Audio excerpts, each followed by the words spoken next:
بسم اللہ الرحمن الرحیم۔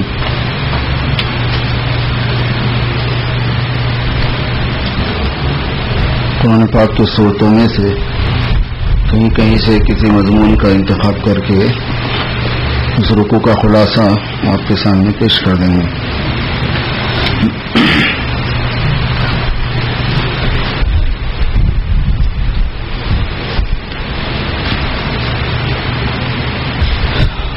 سورہ کہف میں ایک واقعہ اصحاب کہف کا بیان کیا گیا، اس کا مقصد بھی بتایا گیا۔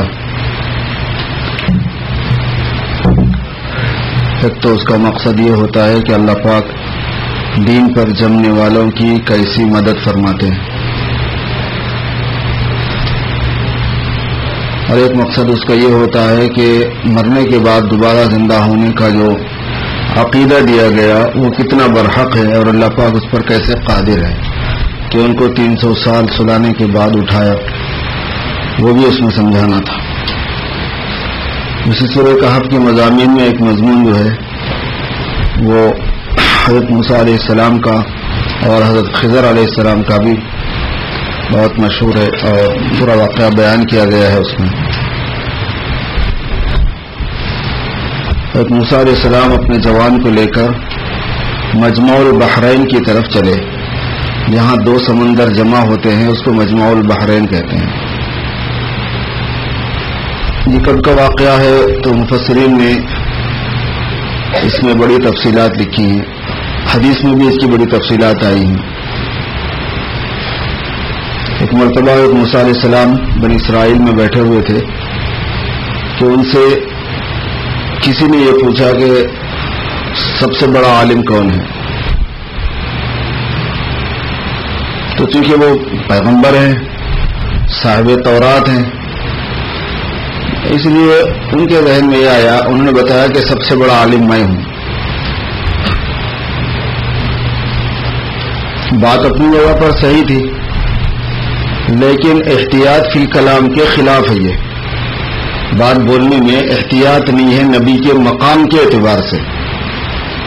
اللہ تبارک و تعالیٰ نے ان کو احتیاط فی الکلام، بات میں احتیاط کی تعلیم دینے کے لیے یہ فرمایا کہ موسیٰ، ایک بندہ ہمارا تم سے بھی زیادہ جاننے والا ہے، یا یہ کہ تم کہتے ہو کہ میں جانتا ہوں، تو دیکھو کتنی چیزیں تم نہیں جانتے تمہارے سامنے آئیں گی، تم ان کے پاس جاؤ۔ تو اس موقع پر موسیٰ علیہ السلام اپنے جوان کو، اپنے خادم کو لے کر چلے۔ جب پیغمبروں کو اتنی چھوٹی چھوٹی باتوں پہ مواخذہ کر کے تنبیہ کی گئی ہے، تو آپ اندازہ فرمائیے کہ اللہ پاک نے کتنی احتیاط سے ان کو رکھا، اور ان کی تبلیغ میں کتنی احتیاط ہوتی تھی، ان کی تعلیم میں کتنی احتیاط ہوتی تھی، اور امت کو کتنی احتیاط کی تعلیم دی گئی کہ کوئی بڑا بولنے سے کتنا احتیاط کرنا چاہیے آدمی۔ مگر اس دن میں جو واقعہ پیش آیا اس میں بہت سے علوم آ گئے۔ جب وہ لوگ مجمع البحرین کے پاس پہنچے، اس کے قریب میں، تو وہاں آرام کرنے کے لیے بیٹھ گئے۔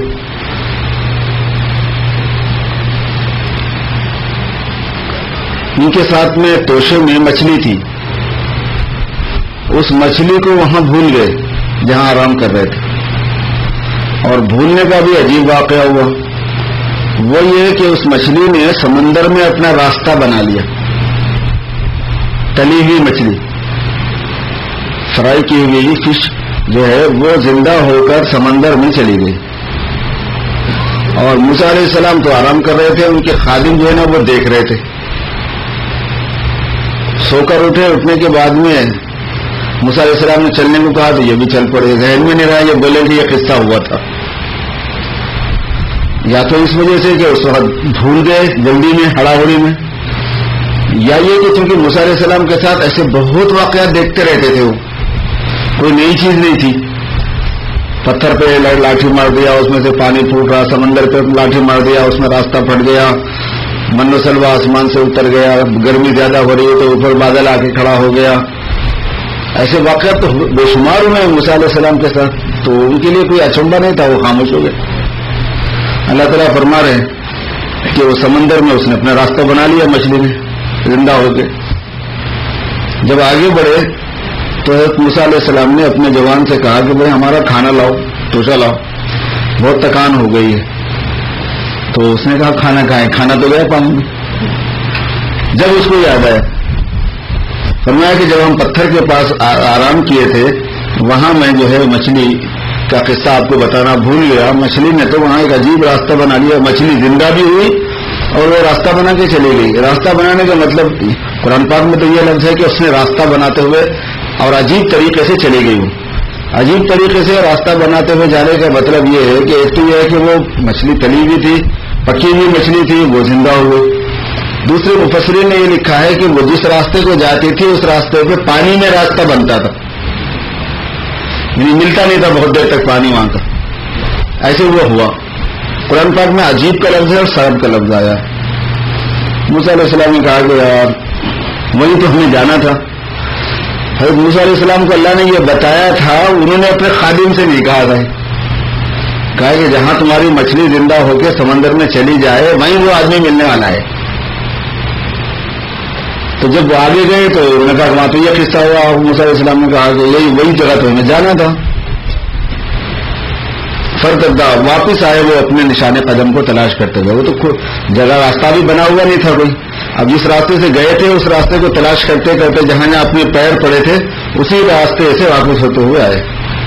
جب واپس آئے تو جاتے ہوئے وہاں آرام کرنے کے وقت میں کوئی نہیں تھا، لیکن جب واپس آئے تو وہاں ایک بندہ موجود تھا. فوجد عبد من عبادنا آتیناہ رحمۃ من عندنا، ہمارا ایک بندہ انہوں نے پایا وہاں پہ جس کو ہم نے اپنی طرف سے رحمت دی ہوئی ہے اور ہماری طرف کا علم اس کو دیا ہوا تھا، ہمارا علم دیا تھا خاص. وعلمناہ من لدنا علما، علم لدنی ایک علم کی قسم ہے جس کے اندر بغیر پڑھے کہ اللہ تبارک و تعالی علم عطا فرماتا ہے، اس کو علم لدنی کہتے ہیں. علماء نے لکھا ہے کہ جب آدمی تقوی، طہارت اور پرہیزگاری اختیار کرتا ہے اور کثرت سے ذکر کرتا ہے تو پھر اس کے اندر سے خود علوم ابلنے لگتے ہیں، علوم نکلنے لگتے ہیں. بہت سے ایسے لوگ جو بڑے عالم نہیں تھے لیکن بڑے بزرگ گزرے ہیں، ان بزرگوں کے جو بیانات ہیں، ان کے جو علوم ہیں، ان کے مضامین جو بیان ہیں، بڑے بڑے علماء ان سے استفادہ کرتے تھے اور کہتے تھے کہ کبھی قرآن میں نہیں سنا ہم نے، کبھی حدیث میں نہیں سنا، بالکل قرآن پاک کے موافق ہے، بالکل حدیث کے موافق ہے. حدیث میں سے نکال کے بتاتے تھے کہ دیکھو یہاں سے یہ نکل رہا ہے، قرآن میں سے نکال کے بتاتے کہ دیکھو یہ علم یہاں سے نکل رہا ہے، لیکن پڑھتے وقت کبھی ذہن ہی نہیں گیا، نہ کسی کتاب میں لکھا ہوا ہوتا ہے. تو اس کو علم لدنی کہتے ہیں. تو اللہ نے فرمایا کہ ہمارا ایک بندہ ملا ان کو جس کے پاس علم لدنی تھا اور ہماری رحمت خاص طور پر اس کو حاصل تھی. موسیٰ علیہ السلام اس سے کہنے لگے کہ میں آپ کے ساتھ رہنا ہوا. یہ تفسیر کی کتابوں میں یہ لکھا ہے، حدیث میں یہ ہے کہ وہاں جا کے انہوں نے جب کھڑے ہو گئے تو وہ چادر اوڑھ کے لیٹے ہوئے تھے اور منہ پہ بھی چادر تھی ان کے. تو انہوں نے کہا کہ السلام علیکم. حضرت موسیٰ علیہ السلام نے کہا، فرمایا کہ وعلیکم السلام یا موسیٰ بنی اسرائیل، بنی اسرائیل کے موسیٰ. وعلیکم السلام. تمہیں کیسا معلوم کہ میں بنی اسرائیل کا موسیٰ؟ فرمایا بس یہ راز ہیں، یہ ہم سے کوئی چیز چھپی بھی نہیں رہتی، تم کون ہیں، کہاں سے آئے ہیں، کیوں آئے ہیں، سب پتا ہے. یہ انہوں نے پہلے سے بتا دیا. انہوں نے کہا کہ میں آپ کے ساتھ رہنا چاہتا ہوں کہ آپ کو اللہ نے جو خاص علم دیا ہے وہ میں سیکھنا چاہتا ہوں. کون بولے؟ موسیٰ علیہ السلام. تو انہوں نے کہا کہ آپ میرے ساتھ نہیں صبر کر سکتے، آپ چاہتے رہیں لیکن میرے علم کی نوعیت اور کام کی نوعیت کچھ ایسی ہے کہ آپ سے برداشت نہیں ہوگی. اور پھر یہ کہ چونکہ آپ کو پتہ نہیں ہے اس لیے آپ برداشت نہیں کریں گے. یہ موسیٰ علیہ السلام سے حضرت خضر نے فرمایا. حضرت موسیٰ نے فرمایا کہ نہیں، میں انشاءاللہ صبر کروں گا. انہوں نے یہ سمجھا موسیٰ علیہ السلام نے کہ برداشت کرنے کا مسئلہ ہے، نبی کے پاس تو برداشت کی بے پناہ ہوتی ہے. صبر تو صبر کے اعلیٰ مقام پر ہوتے ہیں، نبی سب سے آخری مقام پر ہوتے ہیں جو صبر کا. تو کہاں تک صبر کرنا پڑے گا؟ وہاں تک کر سکتا ہوں میں. صبر کی کوئی لمٹ نہیں ہوتی نبی کے پاس. انہوں نے کہا کہ میں صبر کروں گا اور میں نافرمانی نہیں کروں گا آپ کی. تو پھر انہوں نے فرمایا، ان کا نام یہاں قرآن پاک میں نہیں ہے، وہ خضر تھے بلکہ قرآن پاک میں نہیں ہے، لیکن وہ خضر تھے یہ حدیث شریف میں ہے کہ وہ بندے سے مراد خضر ہیں. بخاری شریف میں بھی بہت تفصیل سے یہ روایت موجود ہے. حضرت ابن عباس نے حضور پاک صلی اللہ علیہ وسلم سے اس کو نقل فرمایا ہے. انہوں نے یہ فرمایا کہ دیکھو اگر آپ میرے ساتھ رہنا ہے تو آپ کو اس کا ادب ہے خاص، وہ یہ ہے کہ کچھ بولنا نہیں، آپ سوال نہیں کرنا، کوئی بھی کام نہیں کرا تو سوال نہیں کرنا. یہ کیوں، ہاؤ وائی یہ نہیں کرنا میرے سامنے، میں خود بعد میں بتاؤں گا. یہ نہیں کہ آپ اس میں جاہل رہیں گے، واقف کرا دوں گا، لیکن واقعہ ہوتے وقت، بات ہوتے وقت بیچ میں اڑچن نہیں، اور اس وقت کوشچن نہیں کرنے کا ہے. چنانچہ موسیٰ علیہ السلام نے کہا ٹھیک ہے نکلوں. چلنے لگے، دونوں سمندر میں کشتی پہ سوار ہو گئے. ایک کشتی جا رہی تھی سمندر کے تو کنارے، یہ قصہ ہو رہا تھا. کشتی آ کے رکی. خضر علیہ السلام کو کشتی والے جانتے تھے. جانتے سے مراد یہ کہ فیملیئر تھے ان سے، یہ آدمی ادھر نظر آتا رہتا، بلکہ بزرگ آدمی یہ نیک آدمی ہے بلکہ معلوم تھا. انہوں نے ان کو بغیر نولن، بغیر کسی اجرت کے بٹھا لیا. ارے حضرت آپ کے لیے کیا ہے، آپ آئیے بیٹھیے بول کے ان کو بھی بٹھا لیا، حضرت موسیٰ کو بھی بٹھا لیا. حضرت موسیٰ کے ساتھ حضرت یوشع جو ان کے خادم تھے یا نہیں تھے، اکثر مفسرین کا خیال یہ ہے کہ ان کو واپس بھیج دیا انہوں نے، کیونکہ ادب کے خلاف ہے کہ شاگردی بھی کر رہے ہیں اور اپنا خادم بھی ساتھ لے کے پھر رہے ہیں. حضرت خضر کے اب تو شاگرد بن گئے نا بھائی، تو اب اپنا خادم تھوڑے ساتھ رکھنا چاہیے. تو مشہور یہی ہے کہ انہوں نے بھیج دیا ان کو. اب یہ دونوں سوار ہو گئے، کشتی میں سوار ہو گئے. تھوڑی دیر گزری تھی کشتی میں، خضر علیہ السلام نے کشتی کے اندر نیچے کا تختہ اکھاڑ دیا. اب آپ ذرا سوچیے کہ کیا منظر ہوگا. ایک بڈھا آدمی، نیک شریف آدمی، مفتی صاحب، مولانا صاحب کشتی میں بیٹھے ہوئے ہیں اور انہوں نے وہاں پہ تختہ اکھاڑ دیا. اس میں سے پانی ابلنے لگا نیچے سے. تو پانی پہ تھی کشتی، وہ زمانے کی کشتیاں ایسے تو جہاز نہیں تھے. موسیٰ علیہ السلام سے رہا نہیں گیا. کہنے لگے کیا آپ نے اس لیے اس کو پھاڑ دیا ہے تاکہ خود بھی ڈوبے دوسروں کو بھی ڈوبائیں؟ یہی مطلب ہو سکتا ہے اس کا، اور کیا ہو سکتا ہے. یہ کہا حضرت موسیٰ علیہ السلام نے، خرابتا لتغرقا علیہ، ڈبانے کے واسطے آپ نے سوراخ کر دیا. یہ تو آپ نے عجیب بات کی. آپ سے آپ کہیں ایک بچے سے بھی توقع نہیں کر دیتے، آپ تو بڑے آدمی، آپ نے یہ کر دی. تو انہوں نے کہا کہ میں نے آپ سے کہا نہیں تھا کہ تم صبر نہیں کر سکیں گے، خاموش رہنا چاہیے تھا آپ کو. میں کیوں کرا کیا کرا آپ کو کیا بحث، آپ کو خاموش رہنا چاہیے تھا. تو کہنے کا اچھا بھائی بھول گیا، میں بھول گیا، اس وجہ سے مجھ سے مواخذہ مت کرو، معاف کر دو، ایکسکیوز کر دو، اور میرے معاملے میں آپ تھوڑا سا سختی مت کیجیے. موسیٰ علیہ السلام بولے کہ بلا تو حق نہیں میں امر عسرا، یا تھوڑا سا لوز، تھوڑا سا نرم پانی سے رکھو، تھوڑا سا میرے ساتھ اتنی سختی مت کرو. انہوں نے حضرت خضر نے کہا کہ یہ سختی نرمی کی بات نہیں ہے، یہ چیز تمہارے پلے پڑے گی نہیں. ابھی آگے چلے، وہاں سے کشتی میں سے انہوں نے اتار دیا. ظاہر ہے کہ وہ رکھتے ہو ان کو، دونوں کو انہوں نے بیچ ادھر اتار دیا کہ اترو یہاں سے. اب پتہ نہیں آگے کیا کریں یار. کبھی وہاں سے اتر کے پیدل جا رہے تھے، ایک بستی پہ سے گزرے سمندر کے کنارے ہی، تو وہاں بچے کھیل رہے تھے. ایک لڑکے کو پکڑا حضرت خضر نے اور اس کو مار ڈالا، جان سے ہی مار دیا. قالا قتلت نفسا زکیۃ بغیر نفس. موسیٰ علیہ السلام بول پڑے کہ آپ نے ایک جان کو مار دیا ناحق، حق کے بدلے میں اس نے کسی کو مارا تھا، آپ نے مار دیا، ایک الگ بات ہے. آپ نے ناحق مار دیا ایک بچے کو کسی نفس کے بدلے کے بغیر. پاکیزہ نفس ہے، معصوم بچہ ہے، وہ بچہ ہے، وہ بھی بڑا آدمی بھی نہیں ہے. لقد جئت شیئا نکرا، یہ تو بہت ہی منکر بات ہے، یہ تو بالکل آپ نے غلط کیا. منکر سے امر بالمعروف نہیں منکر ہے نا، نکرا آپ نے بہت ہی نامناسب حرکت کر دی، غلط بات. قال الم اقل لك انك لن تستطيع معي صبرا. انہوں نے فرمایا کہ میں نے آپ سے کہا نہیں تھا کہ آپ میرے ساتھ صبر نہیں کر سکتے. یہ دوسری کہانی ہے بالکل. قال ان سألتك عن شيء بعدها فلا تسألني. موسیٰ علیہ السلام فرمایا اچھا ٹھیک ہے جان، اس کے بعد اگر میں پوچھا آپ کے کسی بات پر تو پھر آپ مجھے چھٹی کرو، مگر یہ کہ ایک چانس اور دے دو میرے. قد بلغت من لدنی عذرا، آپ کو عذر کرنے کا حق ہے، کیونکہ 2 وقت ہو گیا، ایک مرتبہ اور چانس دیجیے، 3 مرتبہ کے بعد آپ معذور ہو جائیں، مجھے چھوڑ دیجیے آپ. اس کے باوجود اگر میں بول پڑا تو آگے گئے، ایک بستی میں داخل ہوئے، بھوکے پیاسے، کھانا ساتھ میں نہیں، توشہ کچھ نہیں، بہت ہی زیادہ بھوک لگی ہوئی ہے. وہاں بستی والوں سے کہا کہ ہم مسافر ہیں، ہمیں کھانا دے دو.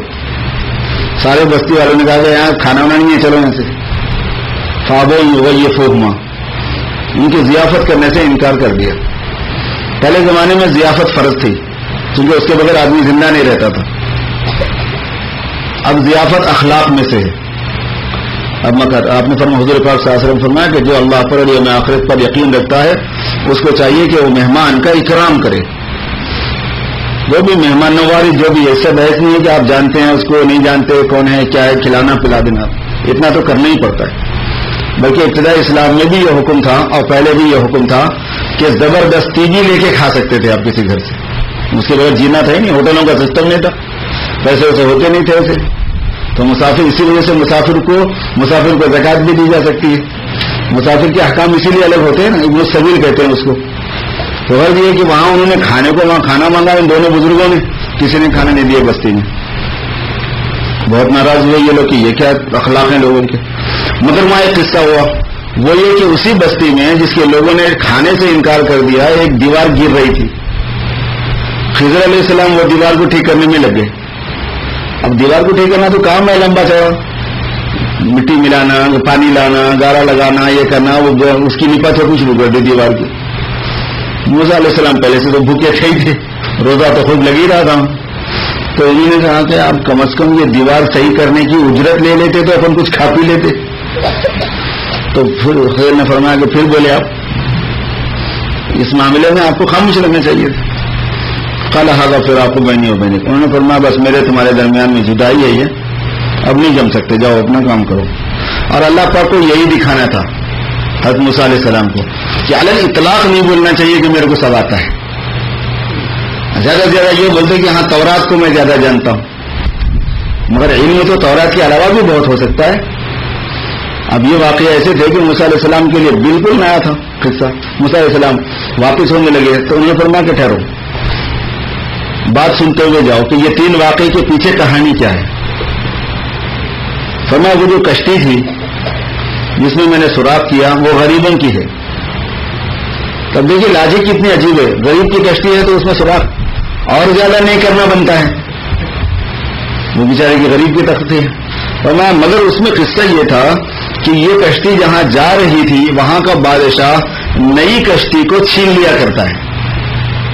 ان کو نہیں معلوم, کشتی والوں کو یہ نہیں معلوم. جہاں یہ کشتی جا رہی تھی وہاں کا بادشاہ نئی کشتی لوگوں سے چھین لیتا تھا. تو اللہ نے مجھے یہ حکم فرمایا کہ ان غریبوں کی کشتی کو ان غریبوں کے پاس ہی رہنے کی تدبیر کرو. اور اس میں اس کی شکل یہ تھی کہ میں اس کو عیبدار بناتا, کیونکہ وہ عیبدار کشتی کو نہیں لیتا تھا. تو بظاہر ہم کو انہوں نے بغیر اجرت کے سوار کیا, ہم تو احسان کیا اور ہم نے ان کے ساتھ بدسلوکی کر کے ان کی کشتی خراب کی, لیکن ہم نے ان کے ساتھ ان سے بہت بڑا احسان کیا ہے. وہ یہ کہ ان کی کشتی کو ان کے پاس رہنے کا انتظام کر دیا, کیونکہ حق تعالیٰ شان وہ یہ چاہتے تھے کہ یہ جو مساکین ہیں جو سمندر میں کام کرتے ہیں انہی کے پاس رہے اور ان کا کاروبار چلتا رہے. وکان وراءہم ملک یاخذ کل سفینۃ غصبا, بادشاہ جہاں یہ جا رہے تھے وہاں کا بادشاہ کشتیوں کو کھینچ لیا کرتا تھا. تو مجھے ایسی کشتی بنا دینے کا حکم ہو گیا کہ جو کھینچنے کے قابل نہ رہے. وہ لگا کہ اس میں پہلے سے ہی پھڈے سوراخ ہیں, اس کو لے کے میں کیا کروں گا. اب بات جب تک انہوں نے بات کہی نہیں, جب تک نہیں سمجھ میں آئی. جب بات انہوں نے کہی تو سنا کہ ہاں بھائی یہ تو ہونا ہی چاہیے تھا, پھر اس کو تو سیاح کرنا ہی چاہیے تھا تاکہ بیچاروں کو بھلا ہو جائے کچھ.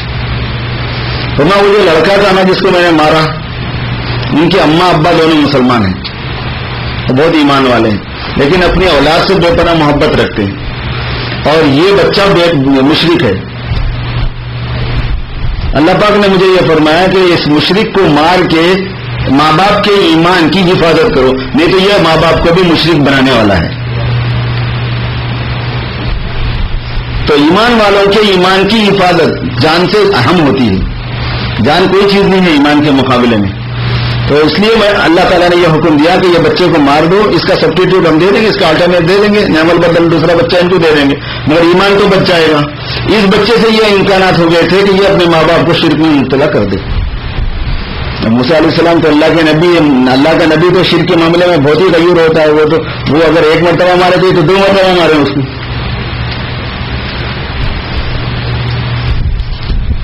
ہمارا یہ جو جدار کا قصہ ہے, دیوار کو صحیح کرنے کا قصہ ہے, جہاں والوں نے ہمیں کھانا نہیں دیا, وہاں کی کہانی یہ ہے کہ یہ جو دیوار ہے وہ یتیم بچوں کی ہے,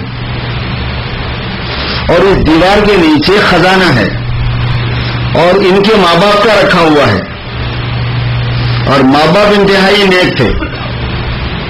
تو جو نیک ہوتے ہیں ان کی اولاد کا متولی خود اللہ ہوتا ہے, خود پلاننگ کرتے ہیں اللہ پاک ان کی اولاد کے لیے.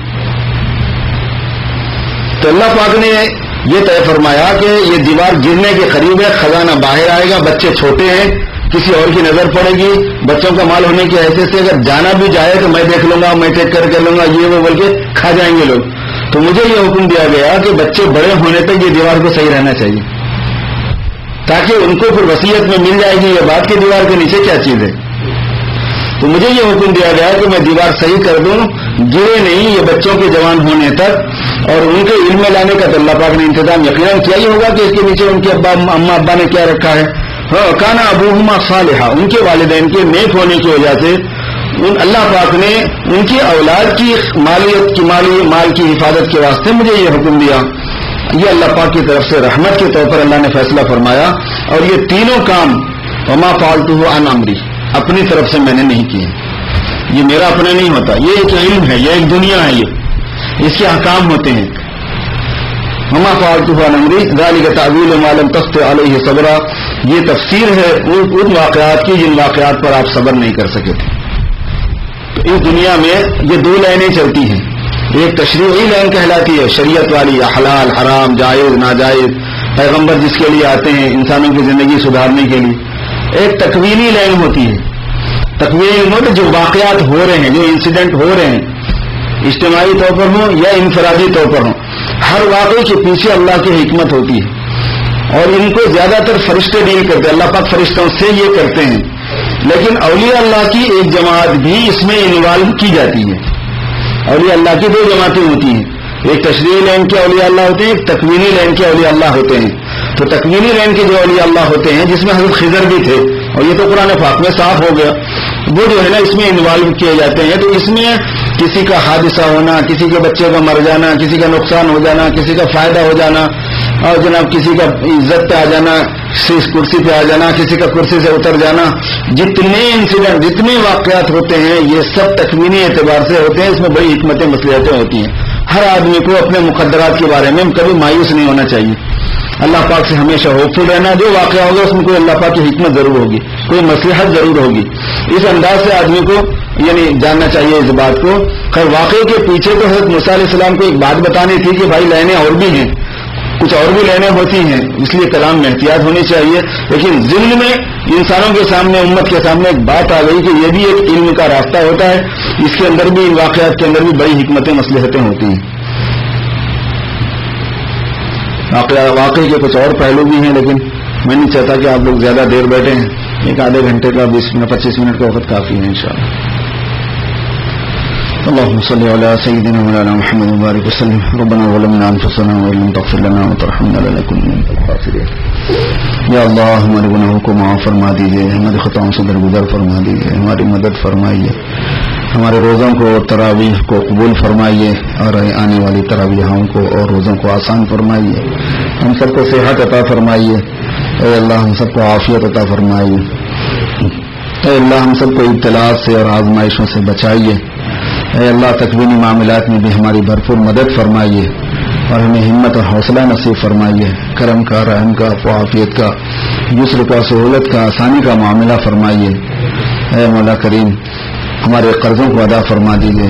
اے اللہ ہماری روزیوں میں برکت عطا فرمائیے. اے اللہ جو بے اولاد ہیں انہیں اولاد عطا فرمائیے، جنہیں جو صاحب اولاد ہیں ان کی اولاد کو نیک صالح بنائیے.